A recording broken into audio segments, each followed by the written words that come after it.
Hello, everyone. Hello. We're back here. It's Thursday night, and the team will be on here to have a conversation with you. We will be doing, okay, our analysis tonight. So, first and foremost, let me say again to all of you, it has been a very difficult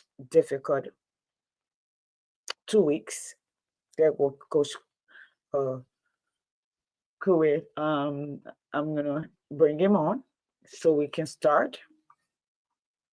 Okay, here he is. Okay. So Peter is here. All right. So tonight, I think it's going to be epic. We will be talking to you not just on the analysis of the speech of the president, but we'll be talking about reconstruction. Okay. When a nation struggles, when a nation, let's just say, when a family, let's look at it as a family, when a family, there's a rift in a family and a family fight, and you want to put your family together, what approaches that you would take, what strategy you would devise to be able to not just start from where you left off, but to build a better relationship. Maybe check yourself, walk the line. Yes, baby. Hi, sweetheart. Did you just give me? Yes, I did. Sorry, everyone.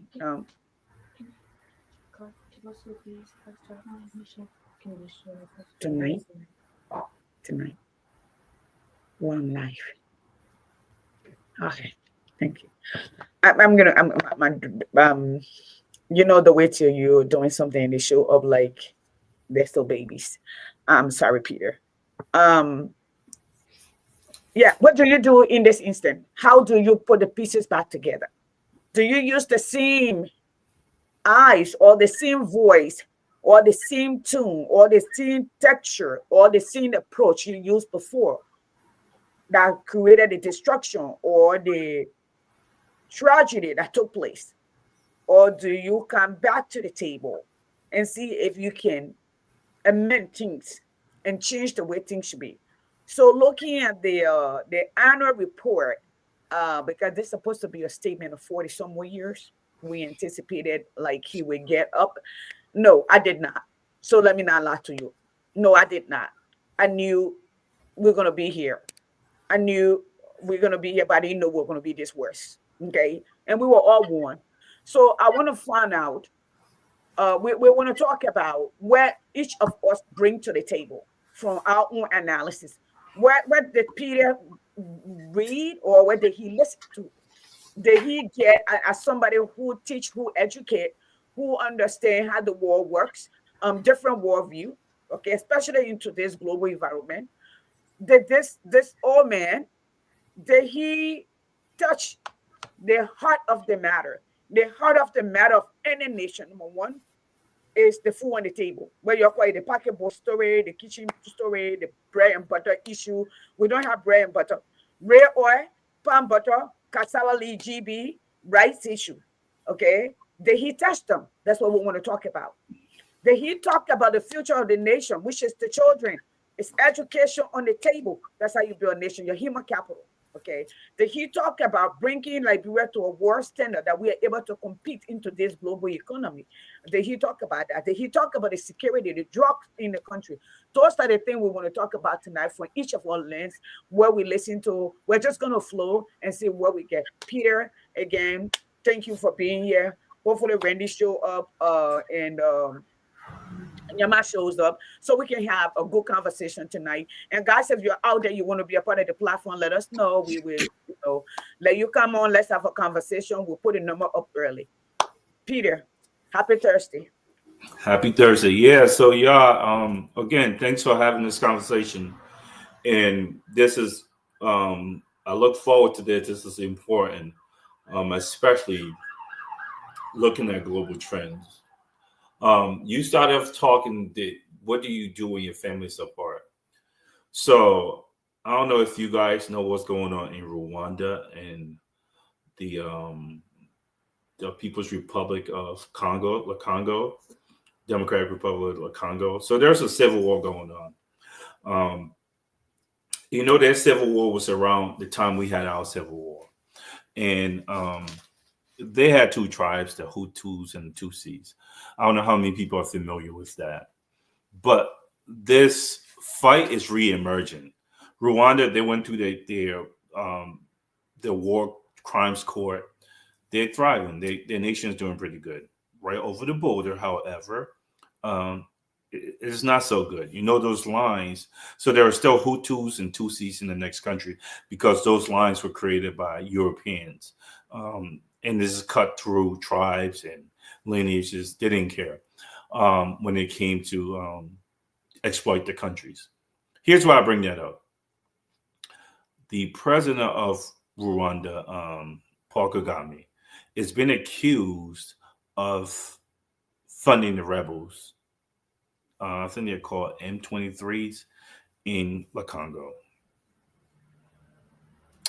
So he's being interviewed by a Western journalist, and the journalist asked him, "Are you funding rebels in the other country?" And he shrugged to answer that question. He really doesn't answer. He kind of evades. And the guy pushes further and says, "The president of Congo says you're in the international community are saying you're directly part of this." And that got him a little ticked off. He said, "Well, you guys need to understand what the issue is, and you need to know the background to what's going on." One country, both countries had these issues with Hutus and Tutsis. One nation dealt with the Hutus, their tribal issue. The other didn't. As a matter of fact, the president of one nation is still fanning those flames. That's not the only issue. The flames that he's fanning is now spilling over to our country, spilling over to Kenya, spilling over to surrounding countries. So he's not fixing his problem and it's becoming our problem. And the way he answered that was profound. Like, why are you sponsoring rebels? That sounds bad. He goes, "No, this problem is not my problem. The problem is leadership."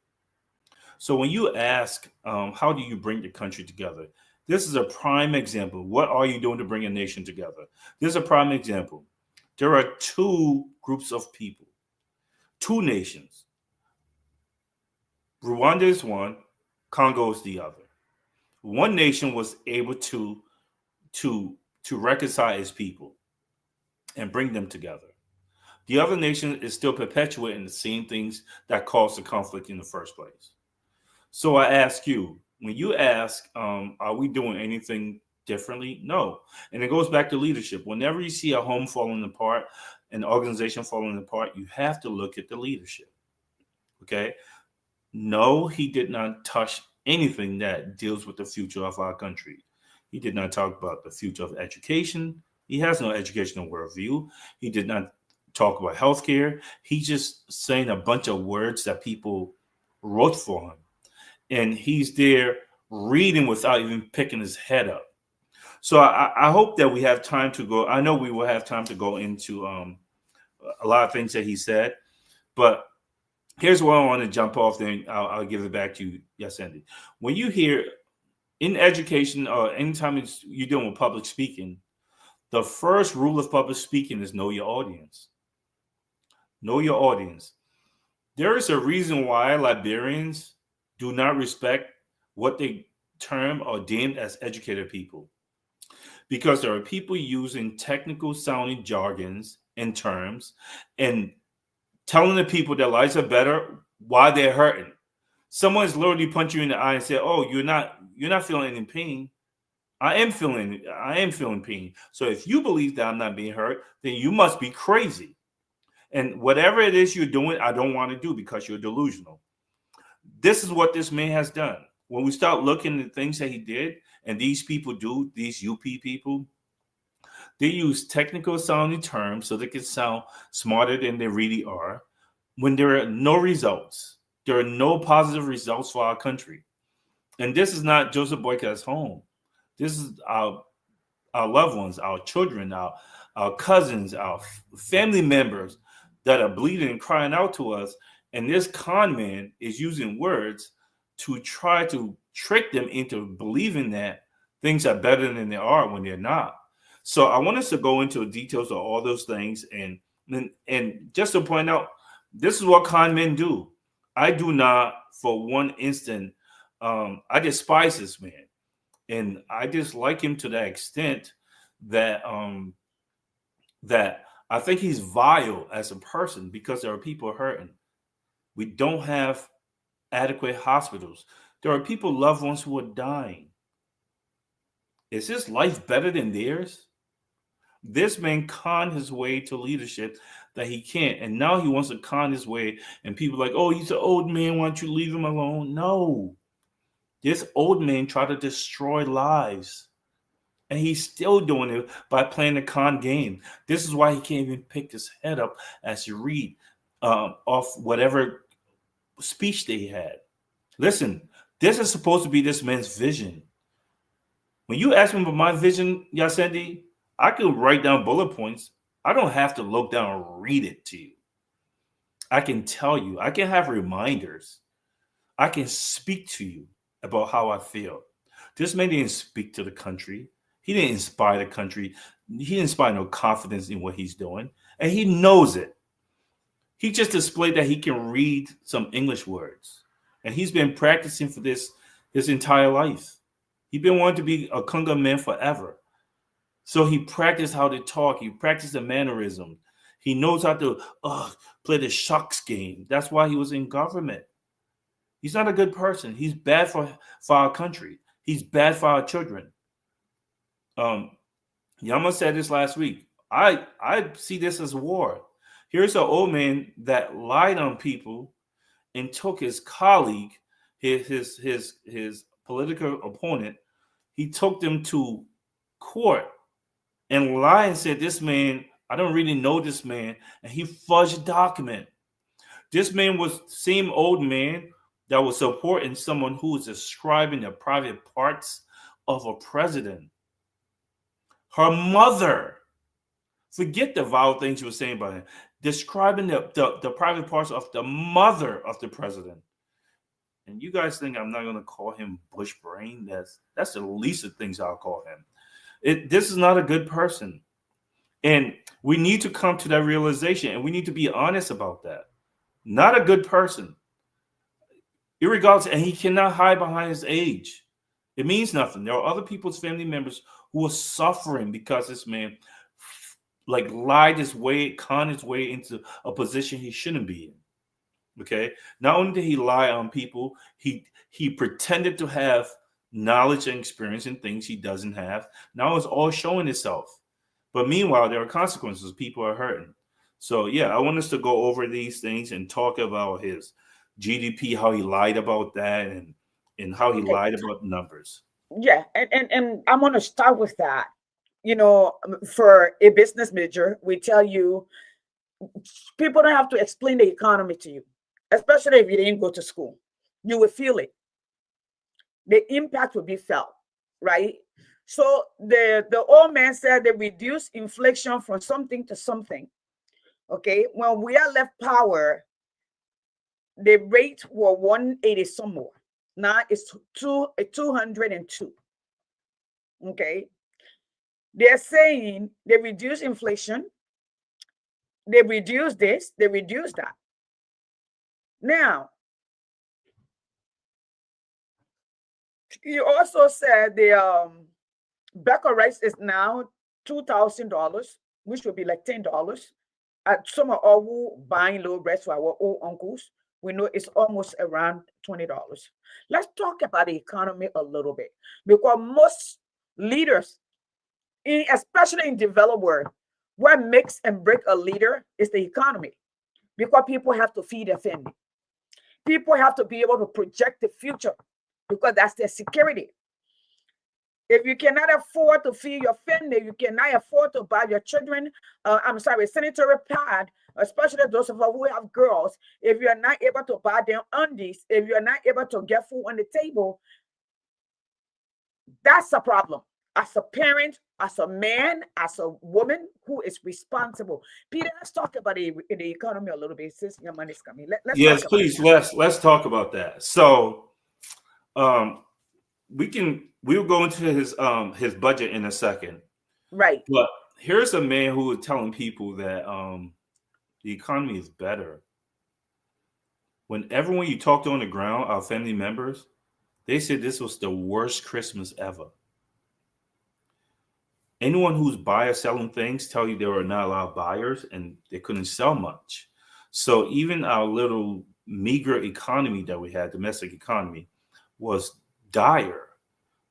And he literally, this is how you know this man's a professional con man.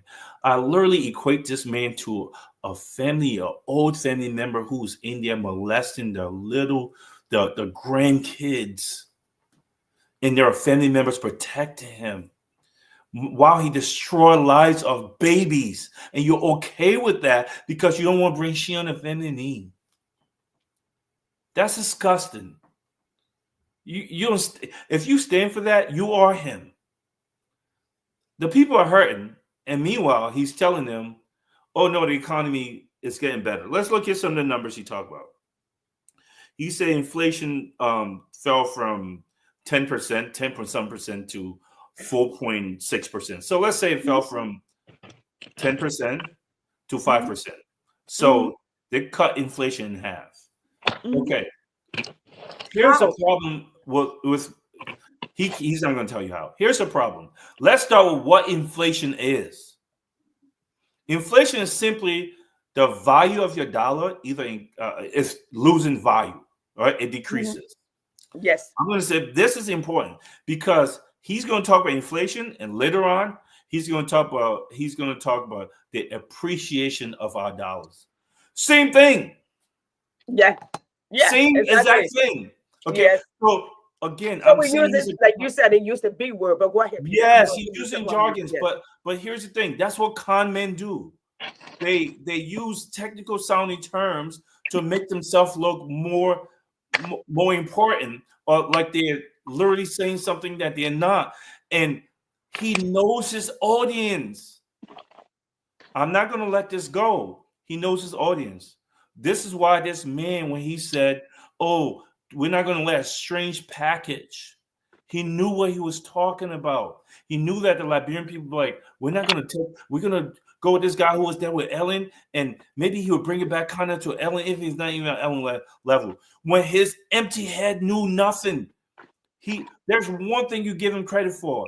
He knows how to politic with our people because that's all he knows. He's a con man. He reduced inflation by half, he says. How? Then he said we did this to reduce inflation. Can we do this to cost the money to appreciate? No, he did not. Appreciate just means the money gained value. He did not tell you about how that happened. So in one instant, in first half of the speech, he says reduce inflation. Second half of the speech, he talked about the money appreciated. He is saying the same things with different words that they use Chat GPT or some Google document, whatever so his speech can be written. Some program that he used or his people used. He didn't do anything. Just had him read it, rehearse it, read it, rehearse it. Well, you're playing a con game on people. And that is not okay when people know what you're doing. You literally have your hand in the back and you tell them the baby, oh, your hand disappeared. No, we see your hand. Okay? You can't tell us how inflation was reduced. Tell us. He said Liberia's GDP is $15 million, 15 billion. Mm-hmm. Let's talk about that. 15 billion. Yeah. Okay. 15 Well, the billion. actual Liberian GDP is 15 billion according to the World Bank. 15 Mm-hmm. billion. Mm-hmm. So let's talk about what GDP is. And he doesn't get that when you're talking to people who didn't eat their school fee and walked on lo-fi, whatever stupid story he told, and they're actually listening to you, you are playing yourself. If you say Liberia's GDP is $15 billion, that means all the goods and services that made money in that country, Liberia, whether it's going out the country or whatever, from especially it's all we don't have manufacturing, so it's all our Yes. natural resources. $15 billion is what Liberia is putting out. Yes. 15 billion. How much is that 15 billion are Liberians seeing? Yes. 15 billion? So that means you're telling me, and that's just what's being reported. I suspect it's probably 4 times higher because we don't know how much of our gold is being taken out. All our iron Mm-hmm. ores, all our commodities is being taken out. We don't know how much. All they had to do is bribe a couple of people and then record whatever, right? So I suspect that number is probably 4 times as high. If you're Right. telling me it's even $15 billion, with the budget, and we have a $800 million budget. Where's our money going? Where's the money going? 15 billion. We're not seeing any of it. Well, we got skyscrapers that are invisible that witches are bumping into that we can't see. Where's the money going? 15 billion. That tells you that somebody is definitely grossly benefiting off our country. So you expose yourself when you talk about those numbers, and it's not your numbers; it's really the World Bank's number. Okay, um, he said that the deficit was 27% of GDP. Okay, deficit. So now let's look at the other technical sounding terms. What's a deficit? Well, that means in one year you spent 27% more than you took in. You took in. Yeah, that is Okay. correct. So Mhm. 27% more, bro, almost 30% you took in. You spend more money than you brought in.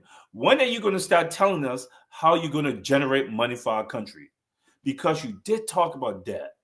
Okay. You didn't say anything about this is how we're going to get this money. This is how we're going to reduce our debt. You didn't talk about any of that. Okay. 27% deficit, 15 billion in GDP. Okay. You just throwing out all those terms. Now, mind you, yes, and I'm gonna close on this and then we'll come back to the rest of it. Mind you, Mhm. he's talking to the regular Liberian people. Here's why what he's doing is a major problem for me. Major problem. He's using all these technical sounding terms and jargons. Guess what our Liberian people do? They turn off. They tune him off because they say, "Oh, there goes educated people again." So when the next person comes, when those numbers really matters, and they explain to Liberian people, they're going to tune them off because they're going to say, "We already heard that before." Right. Okay, so the problem is, and probably one of the smartest incumbents there was not going as this man's VP. Well, all the so-called smart people were saying go as his VP. He would have destroyed everything because what happens is this man's a con man. He doesn't know what he's doing. When you sit there and co-sign what he's doing, you are part of that now. You are part of that legacy. Okay, all this technical sounding terms, nothing matters. He knows who he's talking to because he knows our people wouldn't understand what he's saying. He's using those terms. Just the mere fact that he's using the terms that he's using while talking to people who do not understand him tells you he's a con man. And it's not okay because you're dealing and you're talking about the lives of other people's family.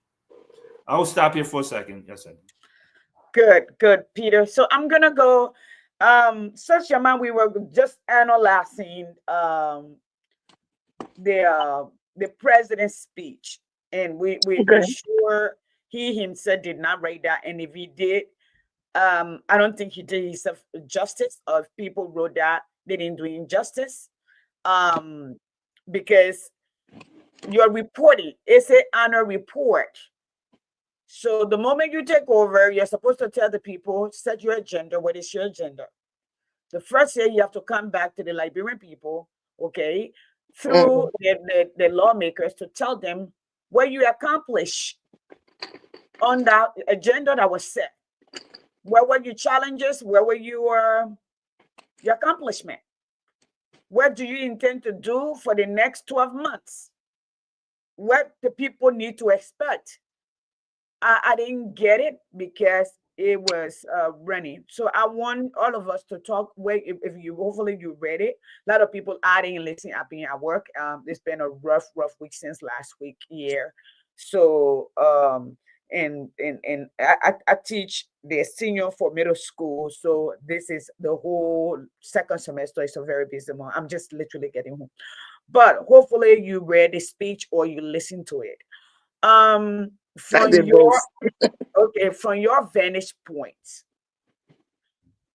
um, do you believe? Let's get your analysis from your vantage point, because Okay.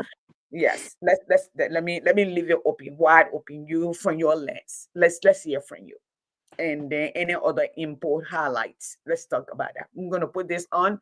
Take five whole minute and talk. I'm gonna put myself on mute. Okay. Good evening to everyone. Good evening to Coach Q. I see you really hot this week on on social media thread.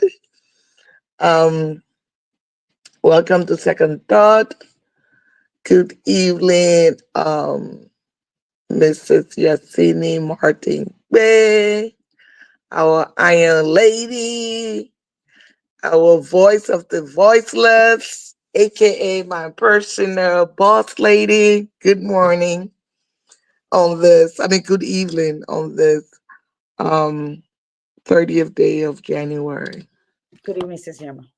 Yes. Wow. You know what? Don't worry, I will still show my face. I just, you know, No, no, go I'm ahead. You're tired. fine. You're I'm so fine. We tired. we I know, couldn't. we know your voice. Okay, good. Um, didn't I say the other time this man was, he probably was living during Tubman time or Tubber time? I, I, I, I was home because usually I'm home in the day by myself. I was listening and I'm like, wow, okay.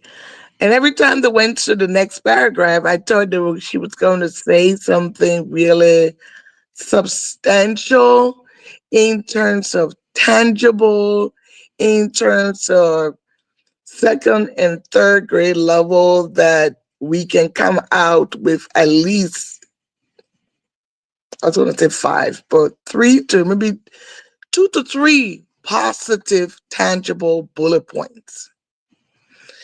And I really didn't, maybe I only saw one. I mean, but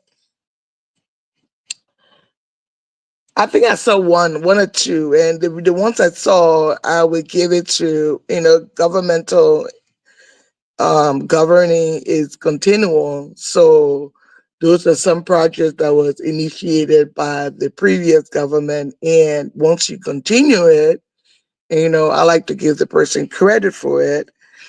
Um, even though they didn't initiate the negotiation, but if they're going to accept the debt, they're going to accept we're going to give them the proposal. I mean, the wins, the W. But it was heartbreaking. I was secretly hoping that on Monday, I know you said the last time I was wishful thinking, but I was secretly hoping that there would be a change in like a reset change. Because when you old, I believe you can do anything you want, but I was hoping in that it was going to really be a change, a significant change in his speech. The whole day, really, really, I was really disappointed. It's like, some of us that's in American politics that really, campaign during the campaign last year, and some of us that have delved in Liberian politics in the last few months. It's like we're getting a real whooping. I've been whooped this week. When it comes to politics, just from both sides, from the American side, and then I was hoping for a little light at the tunnel for the Liberia side. And first, let me talk optics. Some of the lawmakers not attending, them having it outside. Why are you having it outside? We're not inviting the common man to go there. So if you really wanted to have it outside, have it at SKD complex. If you want everybody to attend, all classes, upper class and lower class. So if not, why can you have it in a building? Oh, I forgot to burn the building, but find another enclosed setting. The updates of the Supreme Court justices not in attendance and associate justice not in attendance. I know the Supreme Court justice did send her excuse in that she would not be available due to other engagement, but the other 4 justices did not attend as well. The unreadiness of the speaker number 2 not following protocol, the security not being aware of the hot mic, and the length of the speech, his determination to prove that he can stand up there and read for more than an hour. For some reason, it would cancel out what happened at the inauguration. That's just the optics.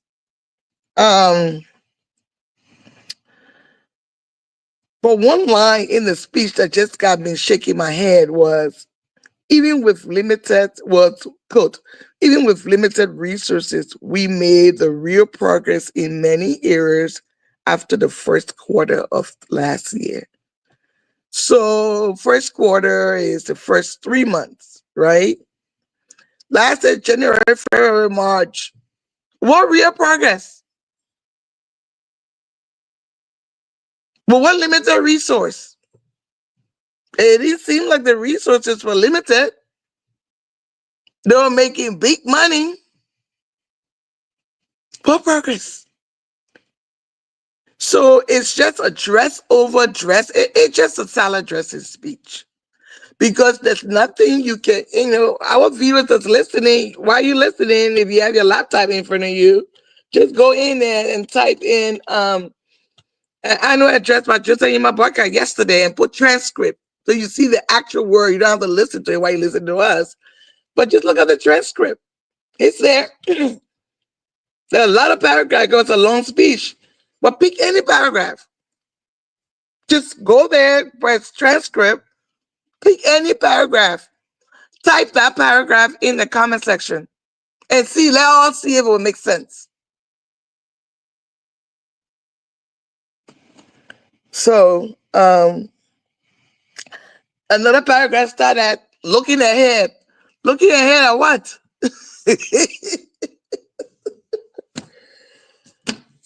I'll just stop here for now, man. We'll just talk optics for now. And then, like Coach Q said, we'll go into the meat and potatoes later because I have some stuff that I wrote down since Tuesday about the meat and potatoes. So, About this. Sister Man, hold your thought. I'm back. Hold your Mm-hmm. thought right there. Let me go back to Peter. I know Mm-hmm. you just brought a lot of stuff on the optics. And I like for Peter to also interject or to see, because we know the judges were in there. We know over 30 of the lawmakers, not just lawmaker, 10 of the senators were in there, about 10. About 30 to 35 of the lower house were not there. Folks, Liberia has a bicameral legislature. Okay, meaning it has a lower and upper house. There's a question here, and Peter, I would like for you to answer. Based on my particular experience in Liberia and people that I've spoken to, Liberia has a command economy. Okay. Not only is there a monopoly at the same time, leaning monopoly, sort of kind of, I'm going to say that. all right, and somebody's asking. So they're doing try and error, and because they don't know how nations have been built. So I'm going to come to Peter. Peter, take the whole 5 minutes, talk on that, veer off into where you want to say them. I'm going to come back to Sis Yama. Once you finish, I'm going to come in. I want to hear from you guys. Yeah, so let me start with this question. What type of economy does Liberia have? Mm-hmm. Um, that question is a trick question to me Mm-hmm. because what type of economy does our constitution allow for is one question. What type of economy are we running is another. So let me start here. Liberia is supposed to be a capitalist economy. Mm-hmm. It's really supposed to be a mixed market economy, whereas Oh, I'm we sorry. provide some social services for people, Mm-hmm. and it's supposed to be a capitalist system. Okay, and in a capitalist system, the market sets the prices for everything. In a capitalist system, what you don't have are monopolies like Cindy just referred to, but Yeah. Liberia has monopolies. They allow the governments that we've had allow foreigners to come into our country and monopolize sectors of our economy. Uniforms. The only person can bring rice. The only Because person, sorry, I'm going to put myself on mute. Go ahead, so I can't interrupt. Go yeah. ahead, Peter. So to answer your question, that's a great question. I don't think he knows. And here's more. I have pressed every single one of his people on that before the election. What is his economic worldview? Here's why that matters. Without a vision, you're going nowhere. That's where the trial and error comes in. He literally is abdicating that position to handlers, people who told him, "Oh, I know about the economy." Yeah, because they work at Mamusu shop in America. So because they did that, and they work at some corner store, so therefore these people know how economies work. But he couldn't get a job. Yeah, you got George Lobo that was working as a cashier, whatever he was at the bank, a teller in some low level at the bank. That's the dude who's giving economic advice and, Jolo baga jana. and talking about budgets. Okay, and he has. Tell me the job you had that you dealt with budgets in any that anyone hired you on any level where you can now talk about an entire country's budget. Okay, these are the people. So your question is very poignant. Here's why. He doesn't understand the economy because if first you don't understand the economy, how are you supposed to have a vision on the economy? Have you ever heard this man talk about any kind of economic principle or strategy or worldview? No, he doesn't. When he was asked, I think it was in Ghana or Nigeria about how's he going to make things different and to be specific, he didn't. He went through his acronym of arrest again, and he didn't even go into it in details. He really didn't say anything. You said, "Oh, arrest and ARA would be like, what are you talking about?"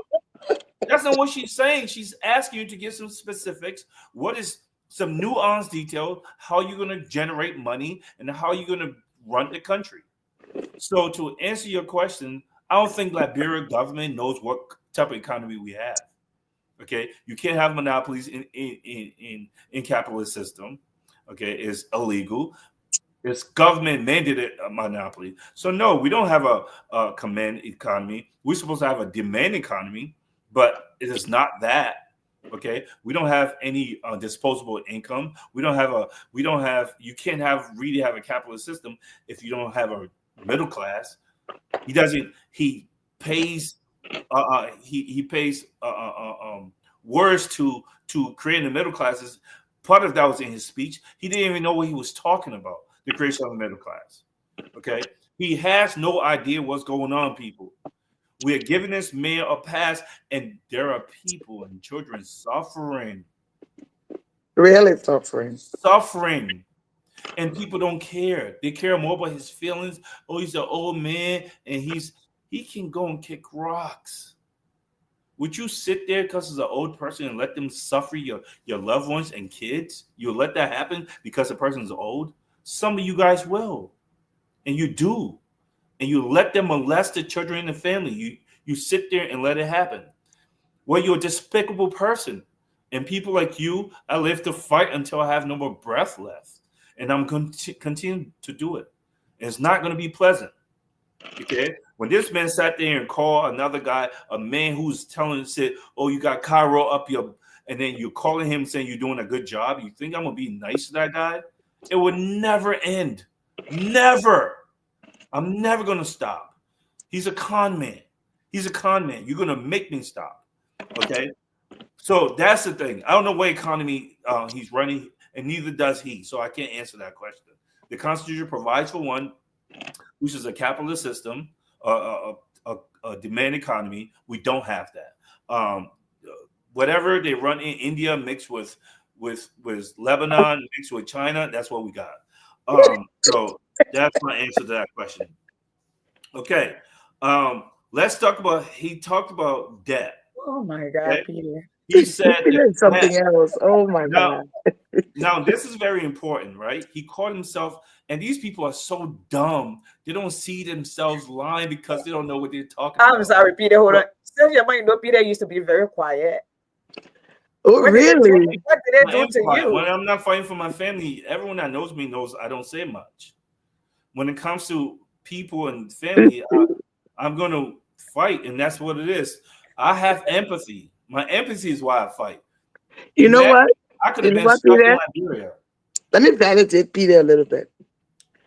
I worked for the Democratic campaign here a long time. So let me make it really practical, right?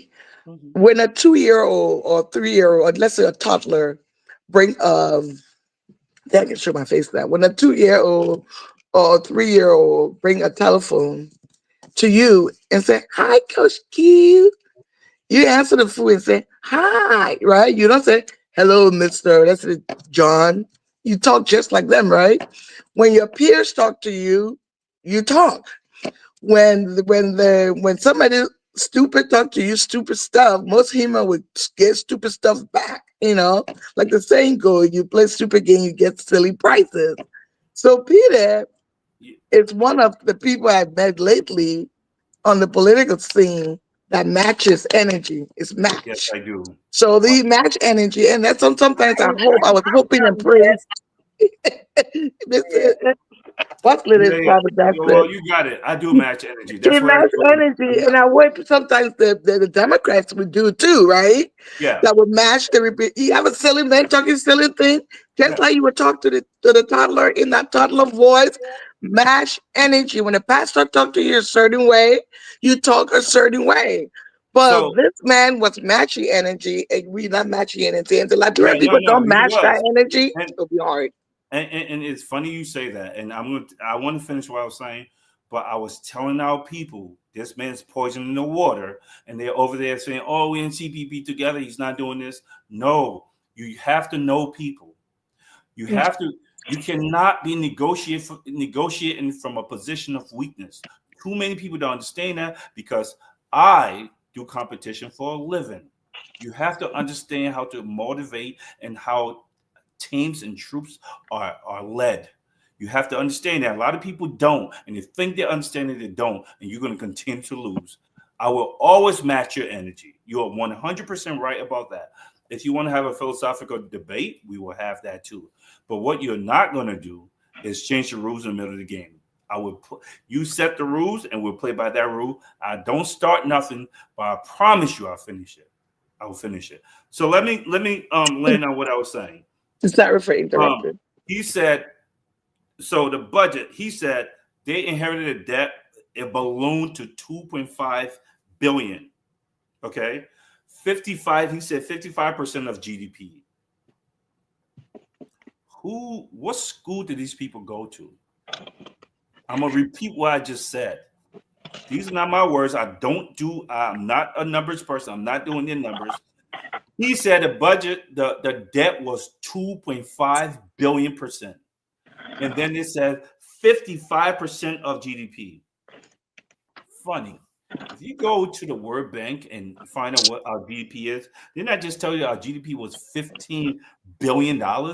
but they telling you So 2.5 billion is 2.5 is not half of 55%. 15 billion. Yes. Yeah, exactly. And now Yeah. he's telling you that. Yes, yes. 55% is half, it's over half. And you Yeah. just said the debt that you inherited that we incurred a balloon to 2.5, which is half, 55% of GDP. The GDP is 15 billion. It's almost 4 times as much. So why are you lying? Again, he knows his audience. He's just throwing out numbers, knowing these people are just not, they're already torn off. But to me, just the audacity of other people listening, and he does not care that you're listening. Just like he doesn't care that we don't have schools. These people set the standard of, oh, our kids not going to be sitting on the floor. Really? We have 15. We have 5 million. We have 15 billion Billion. freaking dollars. He may be Yes, saying and we are only 5 7.5. million. You see what I'm saying? We are only 15 5 billion. million. And Yes. our children, your standard is that they're not going to sit on the floor? Are you serious? We don't have medication in the hospital. People have to go buy medication and bring to doctors. We're still living like primitive people. Okay, so don't tell He's in me the drugs blame there the now. old man. Drugs to the Don't do hospital. that. Don't tell me to blame the old man. If you can't do the job, you don't stand in the way. You don't stand there and lie and destroy other people so you can do the job while other people's family members are hurting and they're starving. If he was hurting, I wouldn't care.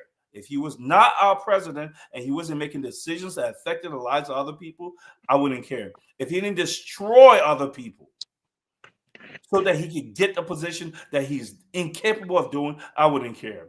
Do you care about the women that die in the hospital at childbirth when there are no ambulances, or people who are losing that little property they have getting burned down because we don't have fire service because this man knows nothing but running the country and has no idea how to generate income, capital to make our country better?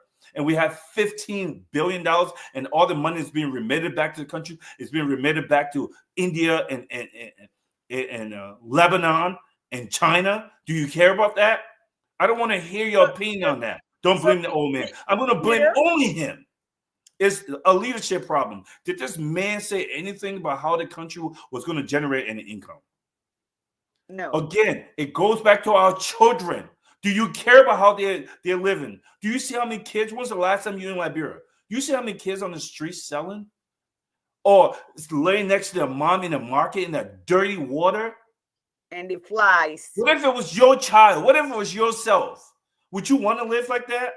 Again, empathy is why I speak. I don't need to. My kids are fine. My family's going to be fine.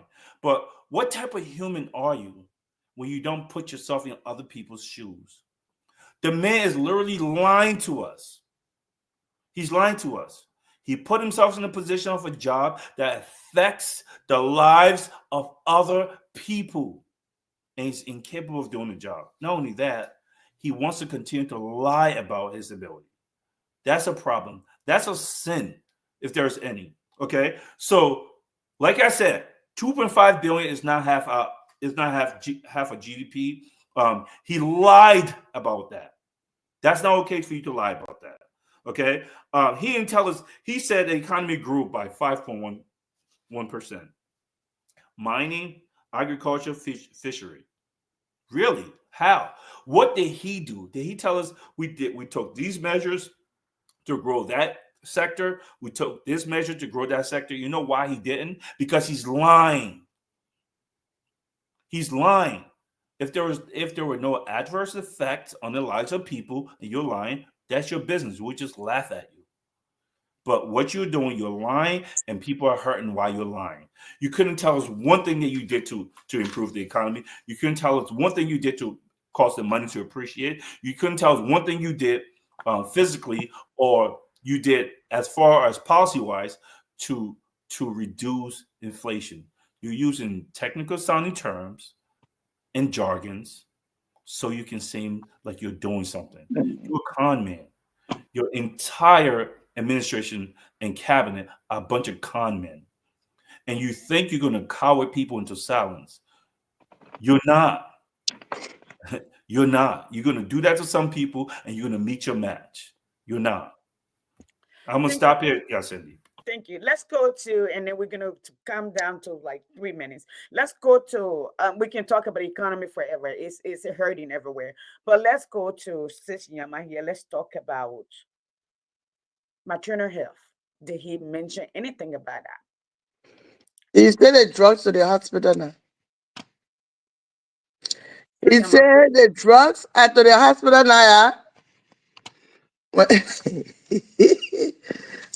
It's so sad. It's funny. He said there are drugs to the hospital now. There are a total of 26 governmental hospitals in the country. And out of that 26, he said there are drugs at the hospitals now. There are not drugs at the hospital. So So he lied again about that. You can call it a 26. lie. And the That money makes that that just makes allocated, that just makes me want to puke. oh my God, that's why I'm saying it's so hurtful. It's sad. It's laughable. There's no drugs at the hospital. So go find somebody. Just take one of your relatives. Tell them to go to JFK and go there. If you don't have money for your drugs or you don't go buy your own drugs, you will know if drugs to the hospitals. No drugs to the hospital. So 20, I think it's 26, not 24. 26 governmental facility in the whole country. The money that they allocated for them, 5 people in the government makes more than that. Just 5. The president, the pro temp, the speaker, the Supreme Court justice, and the vice president. 5 of them. The money they make is almost this. It's a little bit. Oh, I think okay. So is it 9 million versus 2 or 3? So they made more than half. Just 5 of them. And the president makes about things 17 million. He alone making So 17 the million. 5 people, just those 5 top people, their salary, the money they allocated for those hospitals to give drugs and whatever they need, they almost quadruple that amount. That's just 5 person salaries. So even if those 5 people are just named salaries were cut in half, all 26 of our governmental facilities will have drugs. So I know in his speech, there's a little couple of sentences for diasporan Liberians, even though he didn't give duty. But he said it has been established at the culture center or whatever, and he asking us, we the diasporans, to take the time, come home, and assess. If anybody listening that know the president's office or the deputy office, I will be coming Liberia soon. I don't mind assessing in my capacity of a diasporan Liberian that have lived here in America more than I live in Liberia. And I want to come home. So I'm going to take the president's offer on come back, assess, and give your honest opinion. So I was going for two funeral and a wedding. That's what I'm going for. But I think I'm gonna add my 4th bullet point and say 2 funeral, a wedding, and some bilateral conversations with lawmakers. So people in the comment in your city land, if you have lawmakers, oh man, We'll make what some happened? arrangement before you get there. So let me go back to Peter. Peter, maternal health. Our sisters have been dying by the dozens, and they start taking stats. They start collecting data on them. I think the last data updated was just before 2023, and infant mortality too, very high, very high. Um, I know this lady who has been the one going to hospital soliciting funds to feed people, to buy stuff for mothers who die in giving in childbirth, how to take care of the baby. She have been doing it. She and her team, she solicit everywhere. Um, I want you to look at those two things and then the drug infestation. In fact, a Liberian, along with his gang, was just arrested in Melbourne, Australia, who have been exporting drugs around the world. So let's talk about that. Talk to us about that, Peter. So let's talk about drugs. So selling controlled substances, people can use drugs in different countries and in different homes and different whatever. This is something that destroys the fabric of the country. It destroys futures. I would think a person, a father, a grandfather, will talk to that with passion from his heart, how he feels about what this is doing to our children, what he plans on doing to curb it, what facility is he building to make sure that the ones who are on right now get rehabilitated, what he's doing preventative wise to keep our kids off of it. He never spoke to that. Mm-mm. And it's going to go back to the point I made. He is not a good person. Besides the fact that he's not a leader, he shouldn't be leading anyone's family. And we handed our entire nation's future to this man. The entire future of the country we handed to this man. Okay, this man, a person who's the father of the country, would talk about education and the future of our children. He doesn't talk about that. This man talked about the reduced interest rate from, what did he say? The reduced interest rate from 17%, he said. Yeah. From 20% But interest rate 20% to to 17. 70, What are 70%. Yeah, what are you talking about? Who's borrowing money? The regular Liberians on Keke? Who they borrowing money? What bank is giving them money? And in private sector, credit It, has increased to 9.1%. you were just thrown out again. It goes back to just he knows his audience. He's just throwing out numbers and filibustering to pass the time. And those of us who see it, Peter, let me come in. We are not a credit nation. We are a cash nation. Everything yes, we do is cash based. So yes. credit is not impacting anybody. How many Well, how money? can be a credit? How can We be a don't even credit have when we address. don't have We don't even jobs? have address. We don't have jobs. How are we going to credit, right? Yeah, we can borrow some things from the Lebanese people, but it's not. It, what are you talking about? You're literally trying to fill up a speech, You know what? I didn't think about it this way until you and your man just talking. right? It never dawned on me. I'm thinking it's I mean now I'm saying, did he really say that? Yes. Who is he talking to? Well, and they will say So they anything. can go to the bank and get 9.1% interest rate. Yes, talking to people about interest rate.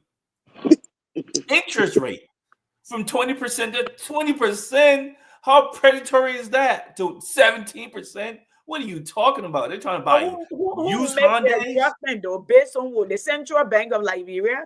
Do we even have control over our money? Let's give No another example. specifics. No Yes, indeed. specifics were given. Let's Go give ahead, another Peter. example. He talked about how the economy is growing despite global trends in commodities. Well, Joseph Boycott, what are you talking about? Commodity. That's what happened in commodity markets. Commodities go up, they come down. Whenever you're selling oil, the only thing you have to sell is raw material. It's going to happen like that. That's how the world works. What are you saying? You're just saying a bunch of words, and you expect it to go over people's heads. And you expect people to be kind and polite to you while they watch their family die while you play games. Right. These people are playing games. Yep. Okay. And he doesn't, it's not that he don't care. Yes, indeed. I dislike this man to the nth degree. And here's why. Well, there's many, many reasons why. He does not mind saying anything. He doesn't mind. He's got a dead conscience. Think about that. This man wanted to be, he's been seeing these Congo boys come and speak good English, and this Lofian wanted to be Congo so bad. He literally copied their style. He mimicked them. He wanted to go to their school. And this man, anyone who's a chameleon to that extent, that level, lacks integrity. He can't help it. He's an actor. He's an old actor. He should be playing a sick patient on some TV show. He's an actor. He's lied to everyone. He's betrayed everyone. Here's my fear. If this man has betrayed everyone he's worked with, from Doe to Ellen, betrayal is the way he talked about her. Oh, she know why she didn't pick me. It was political. Oh, Doe, it was because I was in part of his government. You're lying on people. You stole money. Emma Sawyer, everybody. You work with the CPP. You work with Yuri. You work with Costa. You lied on everyone. You betrayed everyone. If he's willing to betray all the people who was closest to him, what is he not willing to do with the Liberian people money in our country? How did this man get a brand new private jet? It's Why are we Frankie, not look talking at about him. it? Brand new. How much does it cost in our country? Okay, he's going in other people's country, embarrassing us, and everyone wants to act like, oh, you be nice to him. Is he nice to the lives of other people? Do you care about that? Why don't you be nice to them? So yeah, it's just so many things that he said were just lies after lies after lies, right? Tax collection grew by 12%, 12% increase. Great. Where's the money going? So that means you should add that to our GDP, our 15 billion GDP. So that means we should be Dubai. Are We you should be not looking at your, balling. yeah, is this man not and his people not looking at their numbers? You should be Dubai. What are we doing here? And why are we giving this man a pass? How cowardly is that? That we sit back, we know this man's a con man, he's doing what he's doing, and we just let it happen and we just shrug about it and just carry on. Do we have any empathy for our brothers and sisters who are still stuck in that desperate situation? That's where that's what drives me. Okay, even if I didn't know this man, yes, Andy, I'm watching people get deported, and I'm hearing the babies cry, and it really pulls at my heart. Not, I have no possibility of being deported, but it doesn't matter. Another person is hurting. This man doesn't care, and the people who support him don't. And to me, it's disgusting. Anyway, So, says Shama, I know last week you talked about the drugs and all of that. Yeah, Yeah, you did. Um, I'm still appalled because folks that people say, and I think it says when good men do nothing, evil prevails. Okay, and I saw this thing from, I think it's Dr. Luther King who have this. It's not Mandela. He has this stuff that I look at. What did he say? It says here, that's Mandela. Fool multiply when wise men are silent, and that's where we all should speak up. I was at work when I listened to this old man. I'm not sure who, and it's such a man you came in when you said, because on social media, every time I took a little peek, it would be there. Oh, the puppet standing up 1 hour. Like we're supposed to be joyous because he stood up 1 hour. I mean 1 hour to talk what? it's For the day? like rejoicing Yeah. Oh, you your didn't kid may anticipate see. that he was gonna stay? Yes. Then he almost literally passed out where they didn't turn the mic up. Okay, I mean off. They're looking for water for him. They're putting fame behind him. All right. So, Peter, I will come here to Mr. Sonkali too. Let me come to Mr. Sonkali. Mr. Sonkali is Tracy also is singing. white. I'm Okay, hearing echo. I'm gonna go out and come back in. because you're on twice, so I gotta move one of you. Oh, okay, that's fine. All right, good. Okay, Okay, here we good. go. Okay. All right, thank you. Mr. Sonkali said something here. When you have 35-year-old and 40-year-old screaming, they were cussing you, calling you names, calling people that, okay? who knew better, you elect and sing the song, even in the casket, we will vote for you. All right? Because and those who were making the noise, who grouped themselves were making the noise, they were intentional. Because since majority of our people are bandwagon thinker, the more the noises, and this is where I come in while we're here. And let's go to my son Yeke and everybody else. You know, every time somebody says something about Waka, the group, their word is, and this is the psychology they use. Also, you want to, and we have to be president. Now, excuse me, let me say, we are was bad for Liberia. We are was very bad for Liberia. But Waka is worse for Liberia. Okay, here's why. We are came and say, I don't know anything. They say they wanted me, Akim. They came for me. This man disparaged everybody, lie on everybody, and said he has been there. He was the more experienced. He's the only one that could save Liberia. Guess what? Young Harold Mahuba was there. Tiawan Yes, Gonklo Andy. was. Yes, Andy. He called Uh-huh. himself a race car. A race car. Yeah, he did. He did. But now we're rejoicing because the race car stood up for 30 minutes. Okay. Tiawan Gonklo was on that ballot. Alexander Cummings, a renowned business leader. The word that y'all go out to beg, who had left a mark, who knows how to create jobs. In Eastern Africa, he created millions of jobs. That still stands. You have Simeon Freeman, a businessman, the man who runs the DSTV, who have been a businessman in the face of Liberia. Okay? You didn't, then you're making scene. You cannot say you're a leader and say, I follow the people that where the crowd were going. You are not a leader. You are a follower. I'm sorry to say. All right? We have been here. We saw where the crowd was saying going. If you have brought your crowd, I brought my crowd, maybe we'll not be here, but you're going. The people what you say they don't know better. The people who have never left the country, you can fly out of the country whenever you want to. You got data 24/7. You see the rest of the world. You now fly to Dubai. You now fly to Ghana. You now go to Nigeria. You now go to America. You now go to Belgium. You know the history of the word, how the words are built or were built. No, but you're going where the Liberian crowd is, the people who looking for food to eat Becorest. And you won't tell me that I should believe you. That's I mean, the more I think about APD, I get angry. I get very angry. And, you know, people can, yeah, Cindy, you were still on inside. Guess what? Why I empathize, why I'm angry. I still got my rice cooker on 24/7. Why I empathize with you, I still get to go and crawl up in the Pastor Peter sleeper bed with over 800 cutting thread count. I'm not bragging. I'm just telling you because I work hard for it.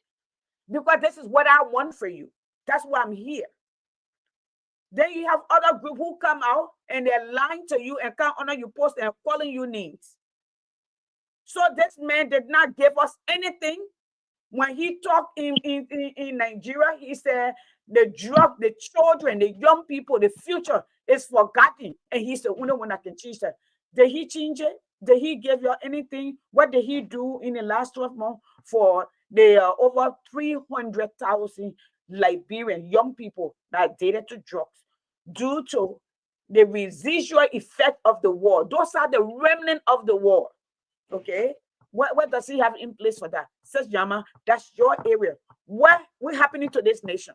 3.6 million Liberians cannot afford $2 a day to eat, but he ran private jet. All his children are on salary. His nephews are on salary.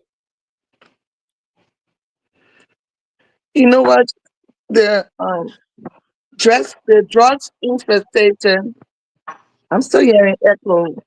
Okay, You're we can saying, hear ourselves. It's you. You're still on. um, um, We can hear you because there are two of you on. I don't know where else oh, you're that's on. true. Yeah, Okay. you're on a laptop and then you're on a phone. No, my laptop is off. Okay, Yeah. you logged in twice. That's why I'm not sure. But we're gonna put us on mute, and you're gonna be on mute. Go ahead. Okay. Yeah. So when it comes to the drugs infiltration, no, I'm still hearing myself double. Let me leave and come right back.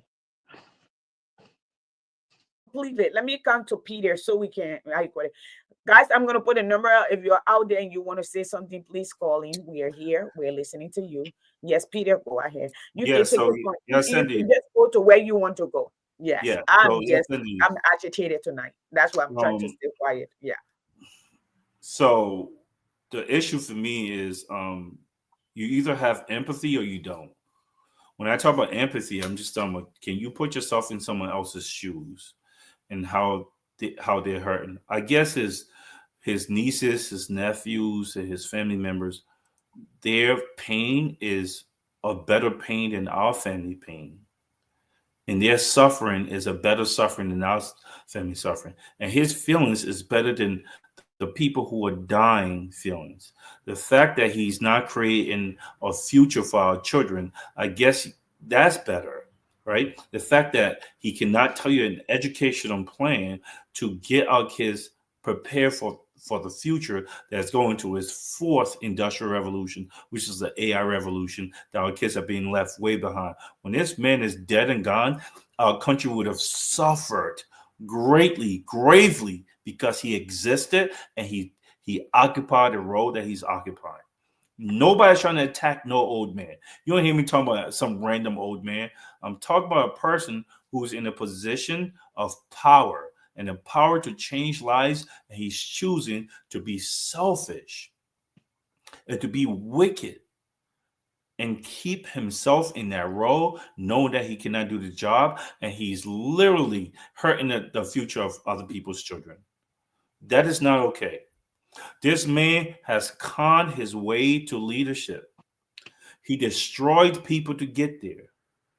Yasendi, if a ship is sinking, a vessel is sinking, and we have a captain who knows how to steer the vessel, and somebody pushed their way to the front of the line, stabs that person in the head, and then goes to the gets the reins of the ship and then sinks it.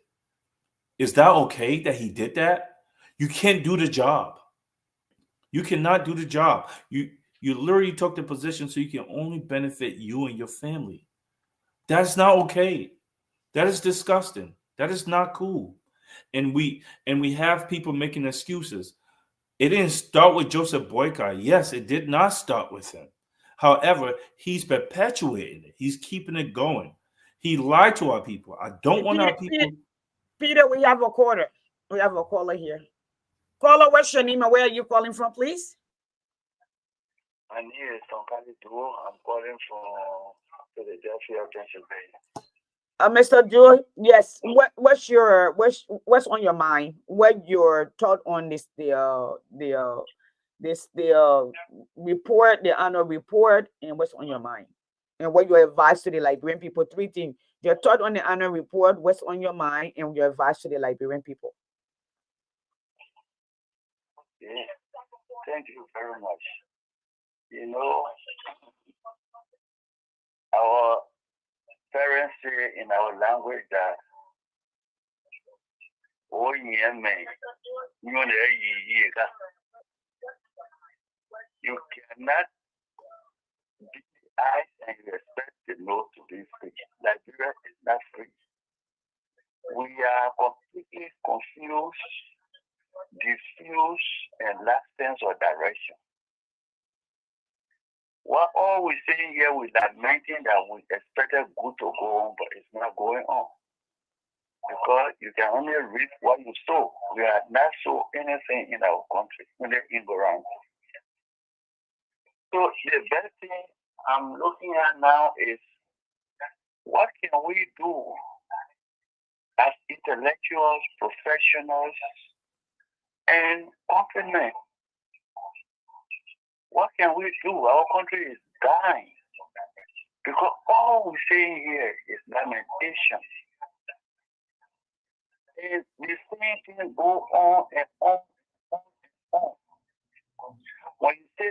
Walker, okay, when Joseph, they say they were bringing Joseph Walker up, at that way, I said, but do Liberian really think? And then, when I started school in 1975, Joseph Walker was one of the government officials we learned about. He was the LPNC manager of. When I got to Peter, come and get me. when I got to junior high school, Joseph Walker was agriculture minister. What did he do? When I got to high school, Joseph Walker was Liberia National Poetry Manager. Wow. What can we start his developmental skill? In the door in the background. Okay. Hold on, Mr. Songale. I'm sorry, I gotta go. I'm gonna let them talk because my girls are coming home and the dog can feed them when it's coming. So I apologize. Like just yes. Just I'm gonna let Peter then answer you so you can follow us. Look, let me say something. Okay. I think when it comes to healthcare, even if they were just taking one aspect, or well, health is wealth, right? For somebody that's himself going through health crisis, even if you are just taking that aspect and say, I would get an A plus or even B in this arena, it would have made my heart happy just a little bit. But I'll read something that he said here. The World Bank has also pledged, our inclusion in the ECF has unlocked support from both multilateral and bilateral partners. The World Bank provided $60 million in support, US $40 million of which was budget support. And the balance US $20 million went to a special disaster fund for Liberia to be administered by Liberia.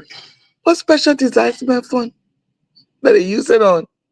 The World Bank has also pledged $40 million in budget support for the year, for this year, 2025 and 2026. We secure. I beg you, hold your thought there, and that means you have this man land. Mr. Songale, take 30 seconds and finish your thought. And I want to talk about that. I want to talk about the budget support. I want us to talk about that. It don't make sense to me. Okay. Yeah. Mr. Songale, finish your thought. 30 seconds, please. Yes. So my mind now, what is worrying my mind is what will be the next agenda. Liberia is going in a space. Okay. There is no one to lead the country up. The entire government is at fault. They don't even understand English. So what can we do so that our children will have home to go to? Here we are. They're deporting us. They're deporting our children soon. Who knows what the next generation will do? That's some Mr. Sankali, thank you. That's something to think about. Team Peter, this is what Peter has always said that, not because Trump is how you call it. All of us are always, and that's why we fight. That's why we are where we are. That's why we don't give up. Thank you so much. Sis Yama, yeah, let's go around the room quickly. I'm glad you guys are pulling those numbers out. $40 million budget support. Is it grants? Is it a loan? And then he said we secured 60 million grant from the European Union for 2025 and 2027. So for 25 all the way to 27. While the African Development Bank provided $40 million for road projects. During the period under review, Liberia also received $398.2 million in off-budget official development assistance for critical sectors such as health, agriculture, and infrastructure. Okay, health, agriculture, and infrastructure, 398.2 million, right? So this would be like 150 million dollars for health. You know what kind of thing, you know what kind of money, well, I mean, what kind of good it can do with the drug infestation, the maternity mortality, the infant mortality, and most importantly, just common drugs like But high blood Grand pressure Bassa, drugs. the whole country of Grand Bassa got $242,000. Can you imagine? There's 73 districts divided by $400 million in 1 year. So you brag about all this money we're getting, and World Bank has even pledged up to 2027. You got African Development Bank and the European Union all donating all this money. So the first 60 million, you took 40% of it. You took, no, 60% of the money, no, 80% of the money, and you say for budget. What budget? Don't your Port Authority, LEC, water and sewer, and all those people and all the business people generating funds for you to supply your budget? So the free money we're getting, why can't we put that to the health of our nation? No, That is and just simple to me. this one is not free. That's how they're controlling them. That's why they get our raw material. That's That's how true. But the that's idea, how no, just okay. That's true. It's never that's free. how There's they no free say to lunch. us, you can let your people be waste. We can come and take your children parts, and we can care for the millionaires to make sure they move. Yeah, yeah, They make yeah. sure I they know get it's not uniform, free, but and just they looking at the right. just looking at the face value of it.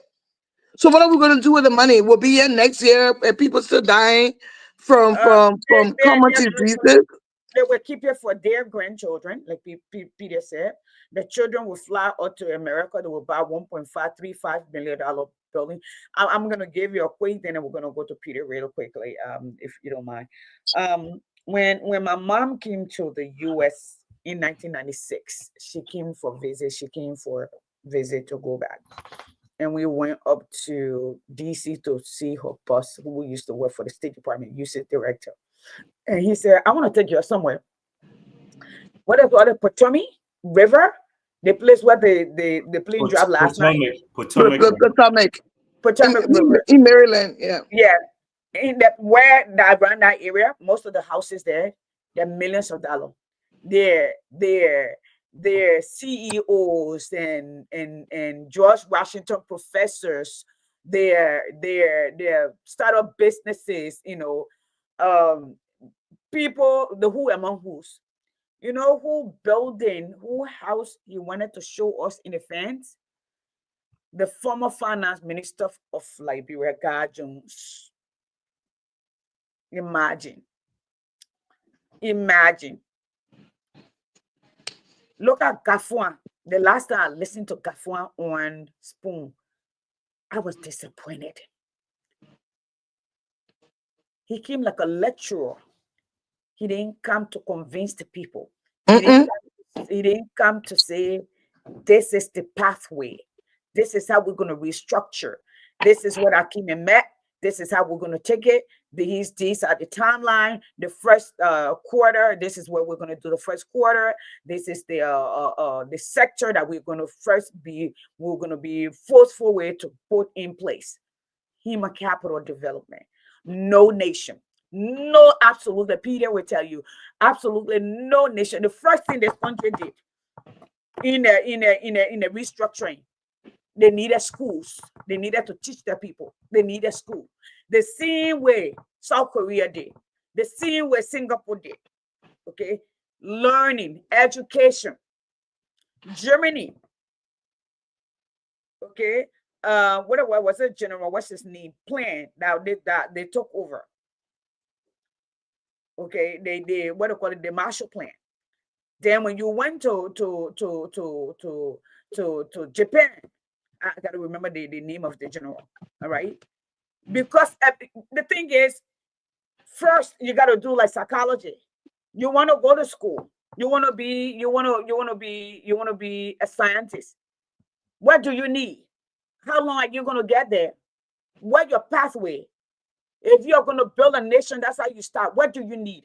So, like right now in We Burkina need Faso, health care. yeah, Burkina Faso, the first three things they brought in place. You got security, which is defense.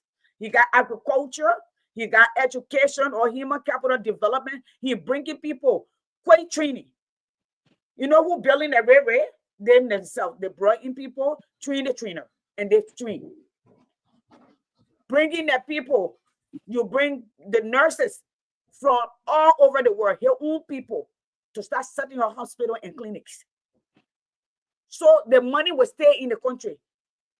Says Yama, if you and I are moving to Liberia, we are moving to Liberia, you must and Peter. Okay. Majority of our money will be spent in Liberia. Of course. Of course. But if you give the contract to Lebanese people, they get a bulk of the money. They're paying your people $45. I had a young man came on the show before and told me when he was working in Liberia, he moved here, he now an engineer, and he was working for some Lebanese people. He said, even sometimes they want you to get your pay. The men will ask you if they can sleep with you, and they will not pay you. What? Then I mean, who say it's on the recording? I'll put it here. The guy that they assigned today that are going as a what do you call it, as a ambassador. He used to harass, you know, that was the last UP-led government. We used to go across the street to Susanna. They harass young men, women. Yes. Don't mind it. When you see them calling somebody else gay, they are the one. They're It's protection. But I will stop here. Let me go to Peter. Peter, let's go then. We can get to Well, good thing you stopped there because I'm gonna continue exactly where you left off. This is a problem. No, this is serious. This is a problem, and I was telling these people that. That's a serious problem. What you just said is profound. So these people know how despicable and disgusting what the government officials were doing. UP brought in because Ellen and her kids are a bunch of homosexuals. That's a business. 100% homosexuals. So what they were doing, obviously people like that are going to hang with people like that. To give kids scholarships, to give them any kind of aid, to give them jobs, these people were sleeping with them. It was an open secret in Liberia. When y'all just talk about across the street to Susanna, many people have those stories. Here's why I'm telling that story. Not just to talk about Ellie and her homo kids. I don't care about them. Okay. I bring up that story to say that when they projected that onto Mr. Cummings, a lot of people were like, we've seen this movie before where people in charge of government positions were sodomizing boys to get jobs.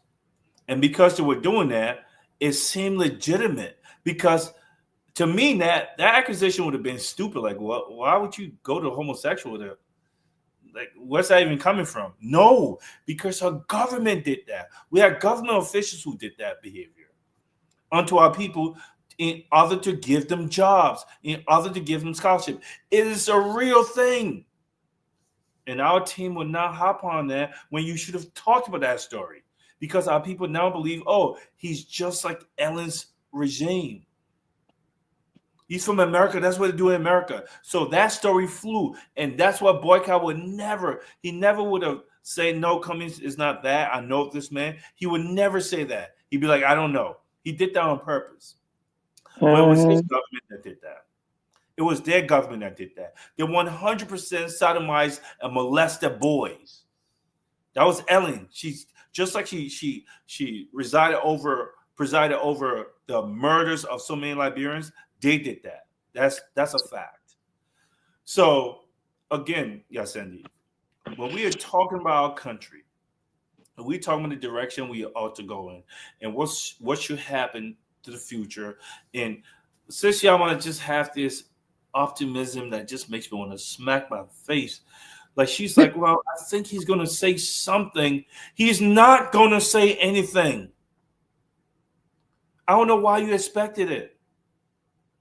He's not. This is who he is. This is who they are. Listen, government job is supposed to be a people service job. These people want to be served. We need to stop hiring big shots. You need humility in government. You can't hire people who are also desperate themselves. Listen to what they say when you talk to them. Oh, you're just doing it for a job. Why in the Yeah, yeah, heck? yeah, yeah. Why would I want to go to Liberia to get a job when I'm close to my retirement here and lose all my benefits and my seniority? What are you talking about? I just know this man's a con man, so therefore I'm exposing him. And I'm doing a one-man protest so people ask about that. Okay? So people ask about it. So they are using all these things because they know how to manipulate the minds of our people. And here's one thing that I'm really, really, really upset about. The people on our team were way too polite, way too quick to take on these people like they should have taken them on. Thank Because as you. soon as Thank you open your you. mouth and say these people were doing this, there's like, oh, you're gay yourself, and then everyone runs into their own corner and hides. Mhm. Go and tell me I'm gay so I can go off on you. You better hide. You know what? I believe I'm responsible for UP hiding half the pictures on. Probably 80% of them before they interact with me, they hide their profile. Because I will go off on you, your children, your dog, your grandma, because this is not I this saw it today. I just passed by. I said, is not woo. going to stop. And this is why I'm saying to you, these people are vile. Vile. You cannot have an intellectual debate with them. It's not going to be No. there. They're going to They go said you right wanted to to ad be hominem. education minister. You're on. You wanted to be education minister. Oh yeah, God told me that's why. I know I was going to be appointed. And Can you I was imagine? going to be gender minister too. You Yeah, can, I you just So, be that's yeah, what they they don't mind said. making up story. It doesn't matter. Here's the thing: if we're not willing to take them on, they will cower you into silence. I don't. mm, We have to be willing to fight. This might not be a physical battle, but this is a battle if we're going to get our country back because they're going to come after you and try to destroy who you are. You have to be a fighter. This is how these people got there. Last thing, George Wallace. Yeah, Cindy knows George Wallace. We used to work together on some other projects. One time, George Wallace told a story. George Wallace was installing security systems in homes in I don't know where he lives, but he tells us a story how he went to a house, a mansion, and he was in awe of the house. Come to find out, it was some government official house from Liberia. I was at some party in at one time, and this other person who worked in finance in Liberia walks in, and this guy donates $5,000 because of some cute girls around. Donate $5,000 to the organization. You know when someone spent money like that, there's not money they've earned. Come to find out, he worked in the finance ministry in Liberia. We are picking people who shouldn't be there. And when these people that they give $1 and $2 to, when you say something about it, they come after you. They say about your mom. They call you a homosexual. They say you're gapping, you're this, you're that. And here's the thing, because I know I'm none of that, whatever you say, I will match you, but I'm not gonna match you. I'm gonna win. I'm gonna match you and then double you. And I'm gonna double you with your wife. And I'm double you. I'm telling you right now, if we're not willing to fight, nothing's gonna change. Sis Yama, you could say, I'm going to go and assess and tell these people as soon as you become critical and say, why haven't you implemented that? Look at her one head. She came because she want a job. yeah. Job. I make more money than all your hospitals put together. What are you talking about one job?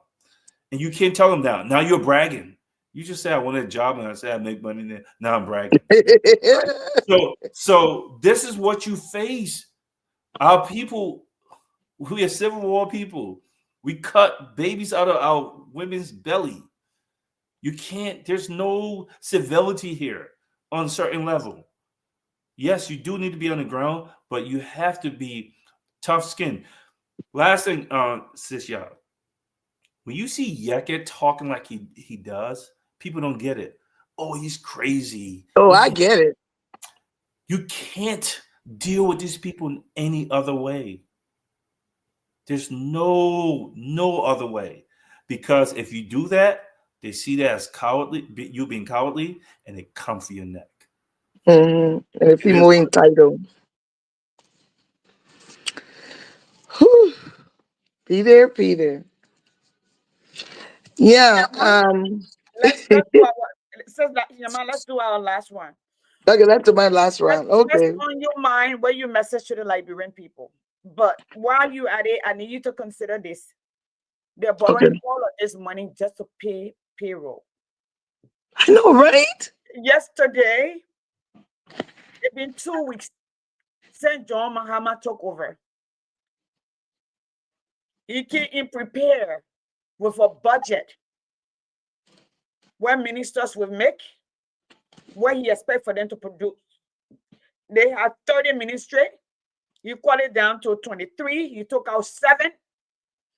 You can either do the job and deliver, but they don't need to double or they don't need a big government. They need to put the money into the country. They need to develop their country. They need to develop their people. Okay. Why you are there? Why are we supporting budget? Why are you paying government workers who are working in any country? When you go work for government, you are not going to get rich. You're not going to make money. This is only in Africa, especially in Liberia. Somebody calling in. I don't know who is this. Let me see. Carla, what's your name? What can you turn that off for me? And what's your thought? You got 1 minute. How you doing? Good. Am I live? You are live. Oh, this is call your name and where you calling from. Mr. Bismarck calling from Washington, D.C. area. You all have my sympathy. Mr. Bismarck, what's your thought? By the way, Mr. Bismarck is a businessman in DC. A big businessman in DC. Yes. This is funny. I call you a different number. So. Oh, but I know your voice. It's just like Peter call me. I said, Peter, that you? Yes. I know that one thing I'm good at. I may not remember name, but I remember voices, and I'm good at it. Yes. Hey, I just want to say thank you for the show too. Like, I mean, like, it's just like like deja vu because everything you guys talking about, and instead of Liberia, it's just something I've been saying for years and years and years and years. And as you know, I always say this: keep electing the same people to do the same thing, and then we expect different results. Or the people who they keep electing these people, and we are looking for leaders like the new brand of African leaders that we have to sacrifice and put countries first. And until we can change the way we as Liberians think about our country, it starts with our mentality changing first before we can do anything physical or financial or any structure that we want to put in place. We have to work on civic responsibilities because these leaders that we criticize right now, these leaders are elected from among the same people. And so if you have a corrupt bunch of people growing up and the system is so corrupt and people grew up in a place where they don't see anything better, they don't know what it means to live and have civic responsibility, they eventually when they get in power, they're going to do the same thing over and over and over and over. Yep. Invest in civic responsibility, teach them what it means to be Liberian. And then this whole American central view we have, we need to reach to the point where we need to get away with all comparing ourselves to America, thinking that our society have to be like America. We need to find our own path because that's what keeps Liberia back. Because we all think that we somehow American. Until we come to the point where we realize that we are Liberia, we need to find our own identity because that's something that we are very deficient in right now. We don't have our identity, and so until we reach that point, we're not going anywhere. We keep singing the same song and same song and same song. That's my contribution for today. Thank you, and thank you for the stars. Appreciate it. Thank you so much, Mr. Bismarck. Thank you. So will be the last call tonight. Let's get to Sis Yama. Then we have Peter close us. Peter, if I start talking, I will get loud because I'm fired up and I will start sweating. So I'm going to just slow down. Sis Oh, Yama, please don't match Peter off we got about energy. 10 minutes left, so you can take 5. You can take 5. Okay, so I would just do a routing bowl. We have money per the president. We have money coming in. We have money that's already been donated. Just my call to action for for as a diasporan Liberian. I would like the president to put that bec- because we still don't have copy of the budget. They said the budget is a work in progress. That means it changes. We have a chameleon budget. So it might change every time. Every time somebody says a work in progress, that means there's no set definitive, right? So the failing healthcare, food, and infrastructure, I would say for infrastructure, I would say just roads, roads, roads. These are the three departments that his resume aligned with. He was the agriculture minister. We had a caller that say he knew that he was the agriculture minister. So I'm going to hold your feet to the fire with his resume that aligning with what needs to be done. Agriculture, we need, you have experience in it. Healthcare, he doesn't, but as an individual, he's going through some healthcare issues like all of us. Mm-hmm. But more evidently his because it has been documented. Mm-hmm. So you know what people need. He have few of the comorbid diseases that Liberians are dying senselessly to today. We talk about war and economic crimes that people physically kill folks during the Civil War. But I will add to people that want us to, people that you're sitting that go to Congress and talk about push for implementing the war economic crimes. I think it should be war, economic, and healthcare crimes now. Oh yeah. That's how bad it is for me. It should be war, economics, and healthcare crimes because the rate of the infant mortality and maternal mortality and the senseless death of common comorbid diseases like diabetes, hypertension, just dehydration, and stuff like that, where a simple urgent care will take effect. Um, it's mind boggling. So when I, as a diaspora Liberian, yes, people I know, um, Coach Q, they're gonna say you want job. My answer will be there. Yes, I want a job. I want to help. My president said in the SONA address, we should come and make an assessment. And my assessment and my critical, if it has to align with not speaking truth to power, then yes, I don't want that job. I do not. But give me half of that healthcare budget and let me show you what I can do in decreasing comorbid diseases, deaths, infant mortality, and maternal health. I know a lot of, I've been in healthcare for almost, well, this year will be 19 years as a licensed healthcare provider. 19 years. And before that, I was unlicensed and still in healthcare as a nurse assistant and stuff like that. So when you put all together, it's like 24 years of my profession. So yeah, I have a lot of health. I know a lot of healthcare providers. I know how to put them together for us to even do well, how you call it, trips, mission trips, healthcare trips that you don't have to pay nothing much than just housing and plane tickets. They And they will will want you. come. They will want you to pay for everything while they No, collect. we're not paid for it. No, They there's will no want you free to even lunch. drive them too. Yeah. No, no, no. If I'm making arrangements like that, I'm gonna make arrangements that you can. I just need one lawmaker, $45,000 car fund. I just need one, just one.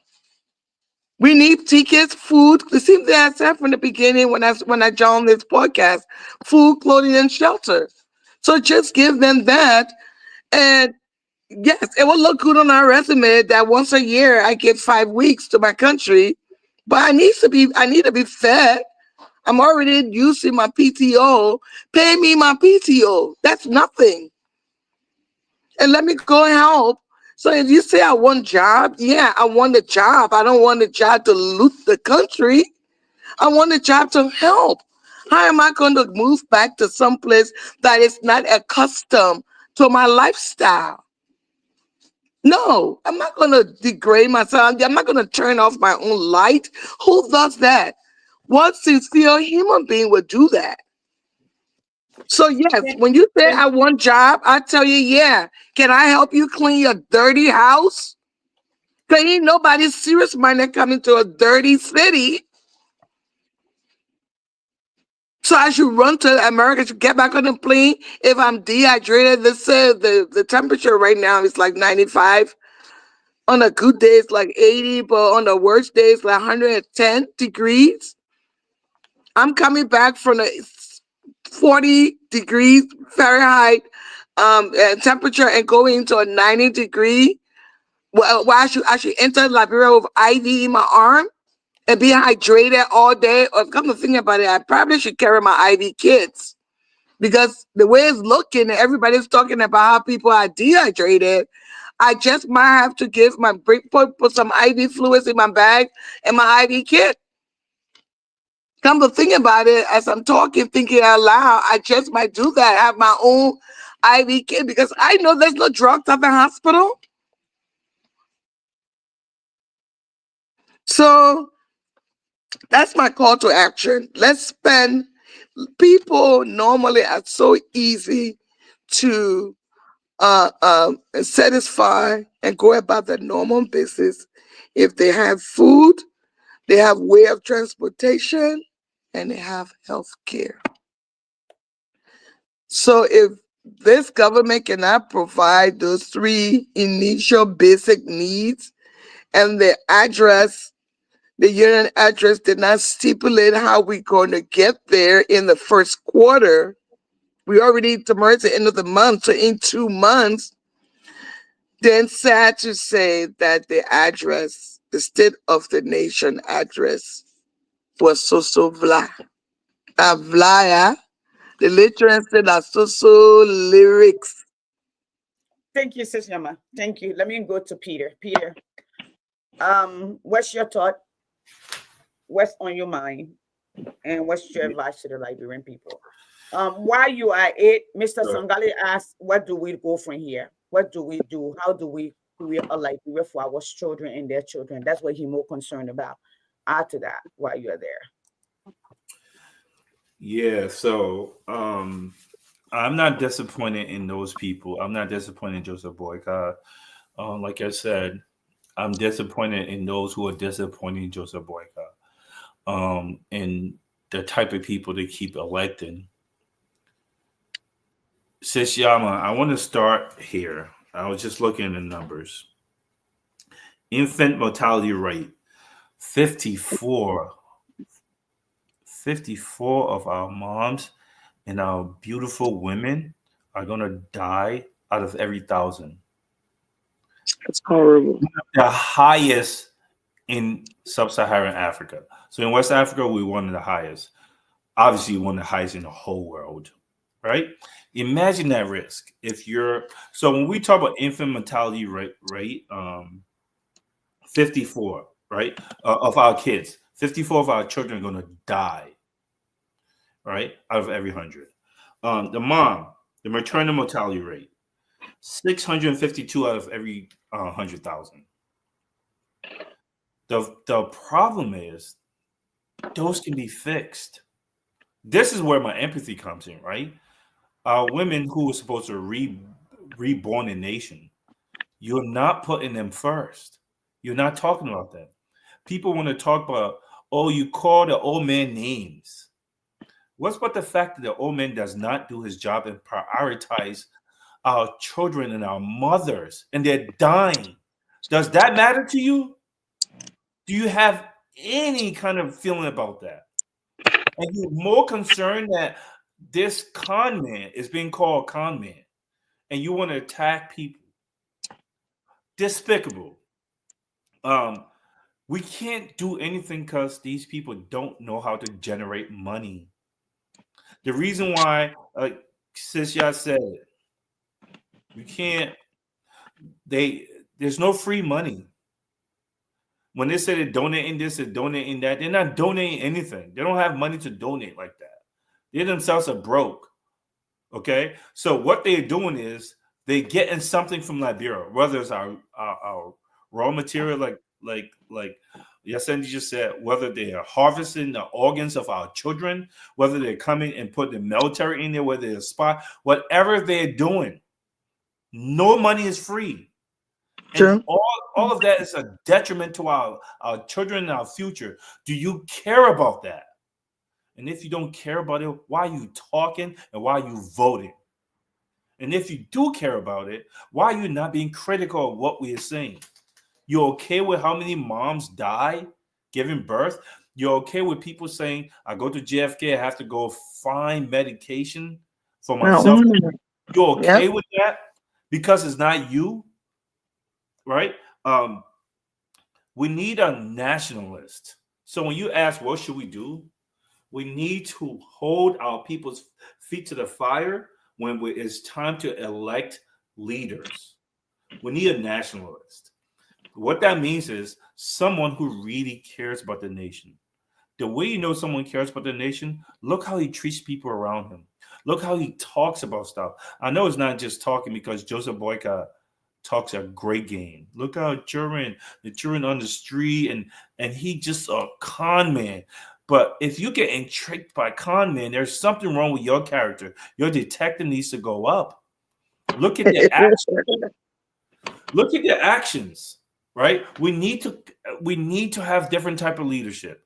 We need to, yes, I can't victim blame. I can't blame the Liberian people. I know a lot of people say, well, Liberian people keep voting for them. But guys, there are 5 tenets that you need to have a healthy democracy. Democracy doesn't work unless you have these 5 things going. They can't be desperate for money.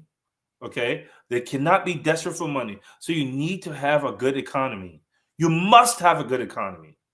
You must have the rule of law. How are we going to have a rule of law? And Joseph Boycott talked about rule of law in his speech because he just reads whatever is put in front of him. When you're displacing speakers and bribing Supreme Court justices not following their ruling, you're being a bully. So if you don't follow the law, who should follow the law? Thank you. Thank A you. bunch of people not declaring their assets. The stuff doesn't matter to you. You're lying. You're pretending, and we are too polite about it. Okay, we need a nationalist. Okay, we need someone who cares about our children. We need someone who cares about our women. We need someone who is ashamed that we have all these zinc houses in Waterside, whatever EJR building is. I On think the that's what. avenue. Yeah. All right. So we need someone who understands, like, they're ashamed of that. We don't have those type of leaders. Okay. We need to put the power. We're not educating our people because when you keep our people desperate, they're going to keep voting for these same type of people. So for us to have an economy, here's why. Don't blame our people. We need for us to have a good democracy. We need a healthy economy. We need a rule of law. Okay. And here's the biggest thing you need to have a healthy democracy. You need an educated populace. This man does not prioritize education. This man does not understand the importance of having STEM schools. It doesn't bother him. He doesn't talk about that. We should never have picked this man. We should never allow people to bully us into silence when this man was being picked because it's affecting our children. I say this to you. Do you care?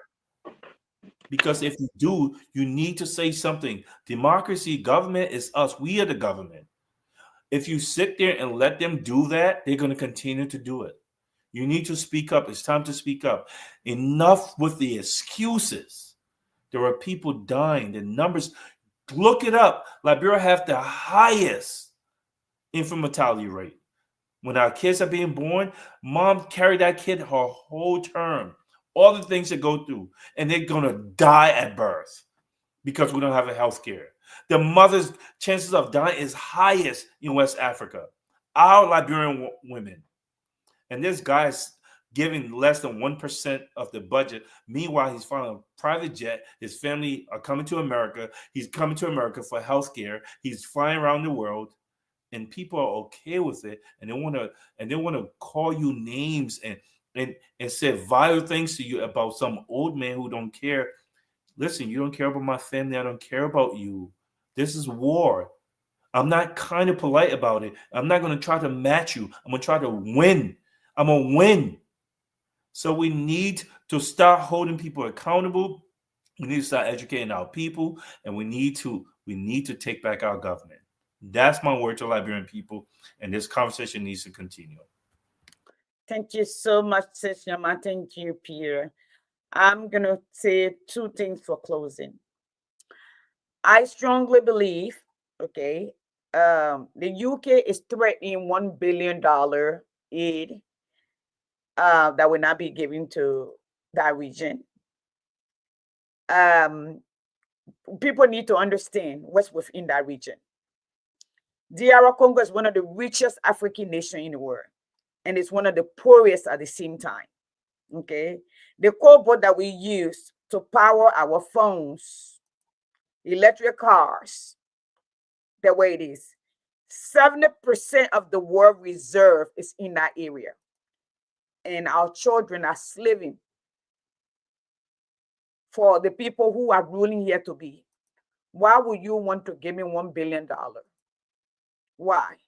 When did you start liking me so much that you're fighting for me? I think about 30 mercenaries from Europe were arrested in that area this week by Kangabi and his men. Okay. That war is being fueled by the gold, by the diamond, by the colonizer. Okay. And if all of you know, Toure they have filled him like more than 16 times since he took over already. So they are not there. I'm sure there are issues going on, but we have to look at the bigger picture. What is having DR Congo?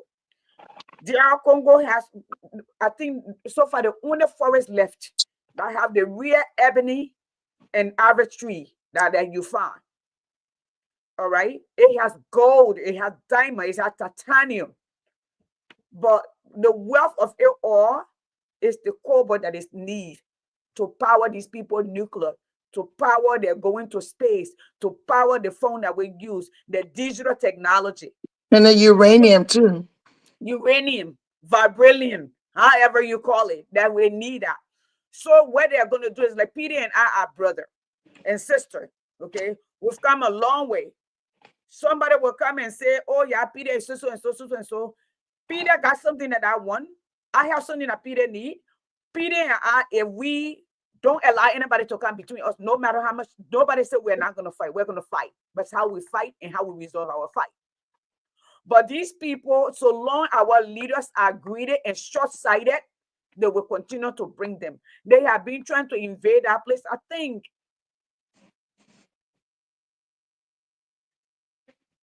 and this is what's happening right now. Why take all our iron ore and build your skyscraper, but you call us poor? You watch our leader murder each other and our children. You don't get involved. So long you can get your rubber out, so long you can get your diamond out, so long you can get your iron ore out, so you can build your planes, so you can bring your fighter pilots, so you can build your warhead. Okay, if so long you can get our diamonds, so it can keep it. Okay, your So bomb. So the okay, plane, the airplane, they use the raw diamond exactly. for the wheels of the airplane. Exactly. So this is, in my particular opinion, and based on studies, this is what is happening. I'm not saying Kangabi is not doing and the other guy, but there is something going on. I think they're ready for one of them to go. This is what it is. Or they're ready for both of them to go. Maybe they're losing control because they need that.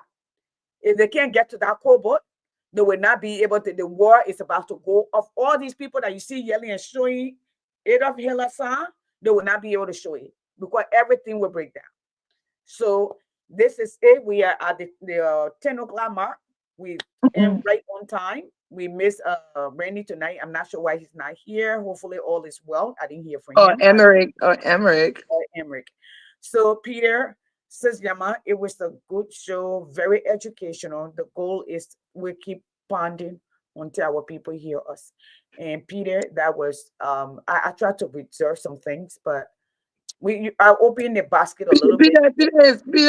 Peter just like Wologisi Martin, raw material. Hey. No, it's putu. It's putu. You know those days when harvest will be good in Liberia. I don't know if you ever heard.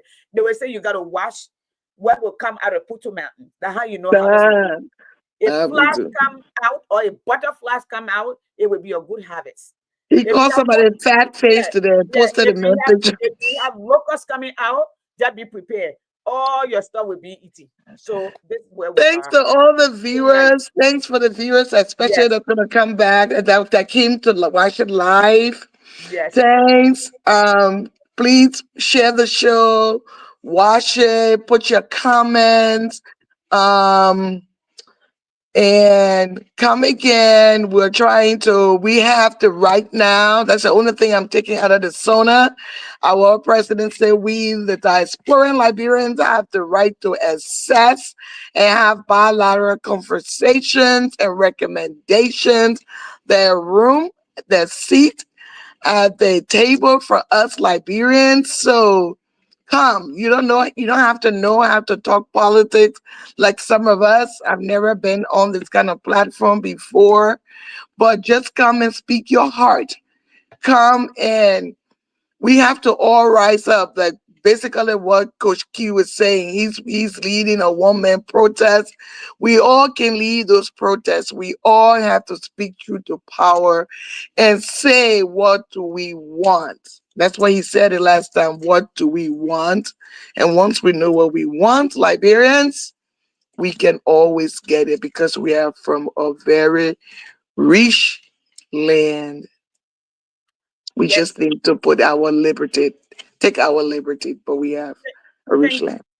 Thank you, everyone. Guys, thank you for tuning in. We really appreciate you. Go ahead and share. I know most of you will watch later after because the show the other day that was the same way. But we would love to have you on in real time so we can hear from you all too. Thank you so much and good night.